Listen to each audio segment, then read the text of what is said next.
메르스 환자가 다녀간 전주 예수병원에서 추가 감염자가 나오지 않을까 보건당국이 긴장감을 감추지 못하고 있습니다. 메르스 환자가 계속 늘면서 치료와 격리에 대한 관심도 높아지고 있습니다. 현재 확보된 음압병실은 단 4개뿐입니다. 한 마을 전체가 집단 통제된 순창에서는 갈생 지역이라는 이유로 아무 상관도 없는 농산물 거래마저 끊겼습니다. 동학기념일을 전주 화약일로 추진하는 것에 대해 관련 지역의 반발이 이어지면서 올해는 기념 행사조차 치르지 못했습니다. 여러분 안녕하십니까? 계속해서 전북권 뉴스입니다. 메르스 환자가 다녀간 전주 예수병원에서 추가 감염자가 나오지 않을까 보건당국이 긴장감을 감추지 못하고 있습니다. 직접 접촉자인 의료진 6명에 대한 메르스 검사가 진행됐지만 다행히 양성 판정은 나오지 않았습니다. 유룡 기자가 보도합니다. 전라북도 보건당국은 예수병원 의료진과 행정직 등 6명에 대한 긴급 메르스 검사를 실시했다고 밝혔습니다. 지난달 31일 응급실에서 접촉한 수련이 1명과 6월 3일 접촉한 이비인후과 관계자가 대상이었는데 음성으로 확인돼 병원 내 감염 우려는 크지 않은 것으로 보고 있습니다. 그러나 수련이 1명은 발열 증상을 보이고 있어 잠복기가 끝나는 오는 14일까지 지속적인 모니터링을 할 계획입니다. 격리 마지막 날까지 최종 검사를 다시 한 번 더 추가로 해서 그때 그 의사에 대해서는 정리를 하도록 그렇게 하겠습니다. 메르스 확진 환자가 지난 3일에도 병원에 다녀간 적이 있어 입원 환자나 내원객에 대한 감염 우려에 대해서도 조사가 진행됐습니다. 보건당국은 CCTV로 환자를 관찰한 결과 바이러스 확산 가능성은 높지 않은 것으로 분석했습니다. 다행인 것이 항상 마스크에 대해서 아주 강조를 했더니 이 CCTV에서 처음부터 끝까지 이 마스크를 꽉 쓰고 이게 다니는 모습을 보면서 예수병원 측에서도 병원 일제 소독에 나서는 한편 8층 병실 전체를 비워 메르스 의심 환자가 발생할 경우 격리 치료하겠다는 계획입니다. 보건당국은 예수병원 응급실에서 접촉했던 92명 외에도 접촉 가능성이 있는 27명을 추가로 격리해 관리 대상은 모두 119명으로 늘었습니다. 이와 함께 환자가 6월 3일 오후 4시쯤 들른 예수병원 근처 약국도 조사해 약사 등 7명을 자가격리 등 관리 대상에 추가했습니다. MBC 뉴스 유룡입니다. 우려했던 메르스 환자가 발생한 전주시는 확진 환자의 거주지를 전격 공개하고 메르스 확산 방지에 총력을 기울이겠다고 밝혔습니다.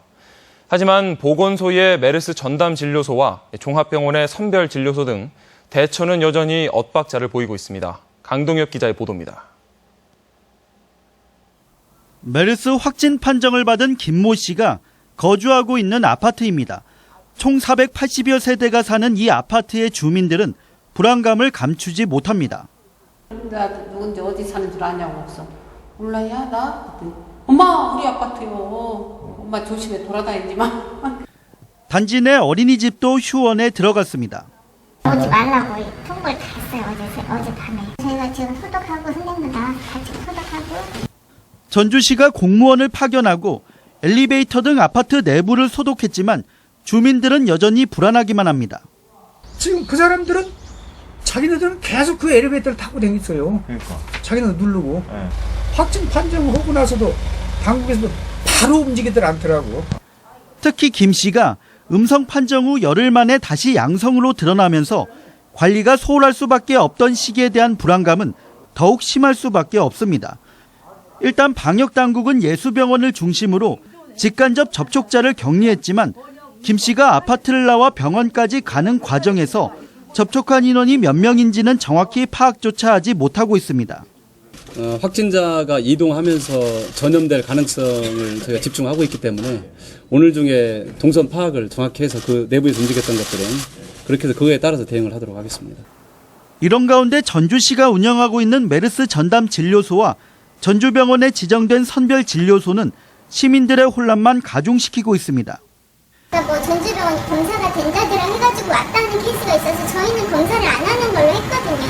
왜냐하면 굳이 환자가 국가 지정 격리방송도 아니고 저희 병원 음압병실에 있는 것도 아니기 때문에. 단순히 메르스 의심 환자인지 아닌지 확인할 뿐인데 만약 양성 환자가 방문한다면 재감염마저 우려되는 상황까지 벌어지고 있습니다. 이런데도 보건소와 선별 진료소 의료진을 위한 보호 장비조차 제대로 지원되고 있지 않아 방역 당국이 여전히 뒷북, 엇박자 대처를 하고 있다는 비판이 이어지고 있습니다. MBC 뉴스 강동엽입니다. 만약 메르스 환자가 계속 늘어난다면 치료와 격리는 어떻게 해야 할지 진지한 고민이 필요한 시기입니다. 완벽한 격리가 가능한 음압시설이 도내에 많지 않은 게 현실인데요. 대응책과 우려되는 부분을 이종휴 기자가 보도합니다.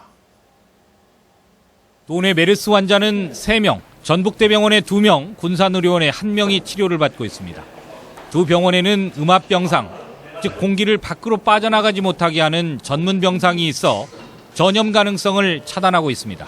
의심 단계까지는 남원의료원과 군산의료원을 책임지고 좀 활용하고 치료는 전북대병원을. 문제는 환자가 더 나올 때 어떻게 해야 하는지입니다. 대책본부는 확진 환자 치료병원과 노출자 진료병원 등 4단계로 나눠서 대응한다는 방침이지만 격리 여부가 가장 문제입니다. 전북대병원과 군산의료원의 병실 4개를 제외하면 사실상 완벽하게 격리할 수 있는 병실이 없기 때문입니다. 2개 병원에서 5실 8병상이 있습니다. 그런데 이번 메르스 사태를 보면서 음압병상이 충분하지 않다는 것을 느꼈습니다. 도내 한 병원의 경우 음압병실이 있지만 출입구를 중환자실과 함께 사용할 수밖에 없어 메르스 환자를 수용하지 못하고 있고, 다른 병원들은 이동식 간이 음압시설이어서 제 역할을 하기가 어렵습니다. 그랬다가 이제 병원이 큰일 나니까 음압병상은 전북대병원에 있는 게 오리지널이거든요. 보건당국은 메르스 확산 여부에 따라 이동식 음압시설을 준비하고 일부에서는 시설 개선 등을 서둘러 준비 중이라고 밝혔습니다. MBC 뉴스 이종휴입니다. 메르스 환자 발생으로 한 마을이 집단으로 통제되고 있는 순창 지역이 또 다른 부작용으로 고민하고 있습니다. 먹을거리와는 아무 관계도 없지만 메르스 환자 발생 지역이라는 그릇된 인식으로 농산물 거래가 뚝 끊겼다고 합니다. 이경희 기자입니다. 유기농으로 블루베리와 복분자 등을 키우고 있는 이양순 씨. 수확을 일주일 정도 남겨놓고 지금쯤 예약 전화가 밀려 들어올 때인데 올해는 겨우 단골 손님만 찾고 있습니다. 애써서 농사는 잘 지어놨는데 판매가 걱정입니다. 순창 하면은 청정 지역인데 예년에 비해서 그 예약률이 지금 한 40% 정도 많이 떨어지고 있고요. 이미 판매를 시작한 매실과 오디 농가도 어려움은 마찬가지입니다. 상품성은 오히려 더 좋은데 메르스 환자가 발생한 지역이라는 이유로 경매 가격이 30%가량 적게 책정되고 있습니다. 주문은 4분의 1 수준으로 뚝 떨어졌습니다. 구매자들이 순창이라는 어떤 노고가 있으면 그거를 판매대에서 다시 반품을 하고. 마을 전체가 격리돼 발이 묶인 마을도 대부분 농민들입니다. 지금 농촌은 모내기를 마치고 한 해 농사를 위해 가장 바쁜 시기지만 격리된 농민들은 애만 태우고 있습니다. 고추밭에 손 약대해주고 순도 좀 접어주고 해야 하는데 지금 그런 것을 손을 못 대고 있어요. 농사를 하지 못하는 어려움에 메르스 지역이라는 낙인까지. 정부는 농산물과 메르스는 무관하다며 과도한 선입견은 농가의 어려움을 가중시킨다고 밝혔습니다. MBC 뉴스 이경입니다. 전국의 동학농민혁명 관련 단체들이 동학혁명 국가기념일을 전주 화약일인 오늘 6월 11일로 지난 3월에 결정했는데요. 해묵은 진통 끝에 어렵게 기념일 날짜를 정해놨지만 정작 올해는 이를 기념하는 행사를 치르지 못했습니다. 왜 그런지 박찬익 기자가 전해드립니다. 올해로 121도를 맞은 동학농민혁명. 전주시는 지난달 31일 기념식을 가졌습니다. 5월 31일은 반봉건 반외세를 기치로 봉기한 동학농민군이 황토현 전투에서 대승을 거둔 뒤 전주에 무혈 입성한 날입니다. 반면 지난 3월에 국가기념일로 제정하기로 동학농민혁명 관련 단체들이 결정한 6월 11일 전주 화약을 기념하는 행사는 쏙 빠져 있습니다. 일정 그 지역의 강한 반발 때문에 이렇게 어떻게 보면 화합 차원과 양보 차원, 그다음에 시간을 기다린다는 의미도 있지만 아쉬움은 남습니다. 전주시뿐 아니라 다른 지역과 단체 역시 전주 화약일에 맞춰 기념행사를 준비했다 모두 철회한 것으로 알려졌습니다. 이 같은 눈치 보기는 국가기념일 제정이 순탄치 않기 때문입니다. 정부는 동학농민혁명기념일을 국가기념일로 추진하려면 현재 반발하고 있는 정읍과 고창지역 단체들의 동의를 받아오라고 요구하고 있습니다. 문서 형식 때에는 각 단체들의 좀 그 의견을 받아서 좀 그 건의를 할 때 첨부해서 해줘야 될 게 아니냐. 하지만 정읍과 고창 지역의 반발 기류는 여전히 거센 상황. 당초 계획대로라면 국가기념일 제정 건의안을 오는 7월 문화체육관광부에 제출해야 하는데 현재로서는 쉽지 않은 형국입니다. 지역 간 갈등으로 10여 년을 끌어온 동학농민혁명 국가기념일 제정이 또다시 수포로 돌아갈지 우려가 높아지고 있습니다. MBC 뉴스 박찬익입니다. 오목대에서 후백제 시기의 성벽이 확인됐습니다.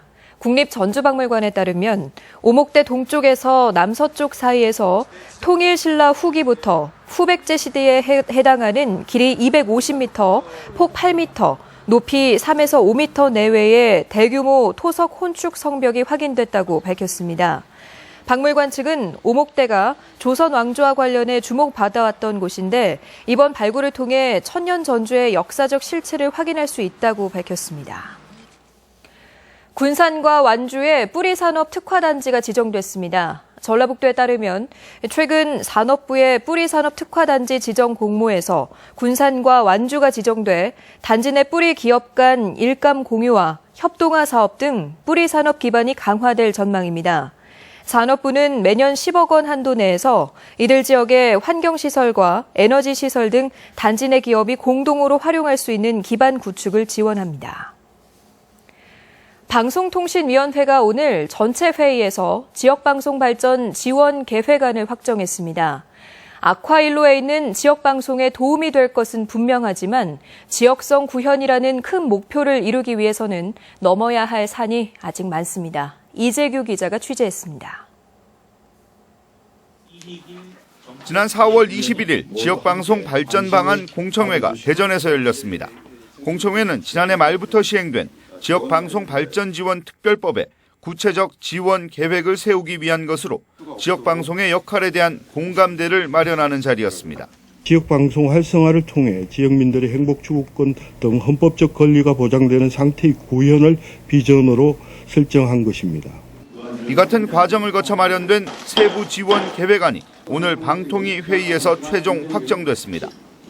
방통위는 지역방송 발전을 통해 지역민의 행복 추구권 실현을 최대 목표로 삼고 제작 역량 강화, 프로그램의 유통 촉진, 지역방송의 자체 역량 구축, 재정 안정 기반 조성이라는 4대 추진 계획을 세웠습니다. 이에 따라 올해 지역성이 강한 지역 밀착형 프로그램 제작 등에 23억 원을 우선 지원하기로 했습니다. 그렇게 생산된 아주 훌륭한 프로그램이 국내외에서 잘 유통이 될 수 있도록 또 저희가 지원을 해주는 것입니다. 방통위는 이번 계획안을 2018년 6월까지 3년간 추진한 뒤 매 3년마다 새로운 세부 계획을 다시 만들기로 했습니다. 이번 계획안이 통과되며 지역방송 발전을 위한 초석은 마련됐습니다. 하지만 보다 실질적인 지원을 위해서는 지원 예산 증액이 불가피하다는 지적이 높습니다. MBC 뉴스 이재규입니다. 전라북도가 실적 없는 산하기관에 공무원들을 대거 파견해 예산을 낭비하고 있다는 지적이 제기됐습니다. 도의회 김대중 의원에 따르면 전라북도는 전북발전연구원과 새만금 범도민지원위원회 등 도 공무원의 업무와 관련성이 적은 산하기관과 단체 등에 55명의 공무원을 파견하고 있다고 밝혔습니다. 김 의원은 이들에 대한 인건비가 한 달 평균 3억 2천여만 원에 달한다며 파견 제도가 제 역할을 하고 있는지 의문이라고 지적했습니다. 화물차 공영 차고지 900여 면이 곳곳에 설치됩니다. 전라북도는 화물차의 주택가 주차에 따른 소음과 매연 등의 피해를 줄이기 위해 전주시 장동의 500대 규모를 비롯해 정읍과 남원, 고창 등 4곳에 모두 930여 대를 세울 수 있는 화물차 공영주차장을 조성합니다. 사업은 2017년에 마무리되며 전라북도는 소음과 매연 등 주민들의 불편 해소를 위해 화물차 주차장 조성을 확대할 방침입니다. 검찰이 조합장 선거 문제를 수사하기 위해 오늘 오전 도내 모 축협에 대한 압수수색을 진행했습니다. 전주지검은 도내 모 축협의 조합장 선거 과정에서 불법 사실이 있다고 보고 축협의 수사관을 보내 관련 자료를 압수해 갔으며 분석이 끝나는 대로 사건 관계자들을 소환 조사할 방침입니다. 전주지법은 손자를 때려 숨지게 한 혐의 등으로 기소된 49살 박모 씨에게 징역 6년을 선고했습니다. 박 씨는 지난 3월 손자 7살 김모군을 거짓말을 한다는 이유 등으로 때려 숨지게 한 혐의를 받고 있으며 재판부는 박 씨가 엄벌이 불가피하다고 판시했습니다. 전북권 뉴스였습니다.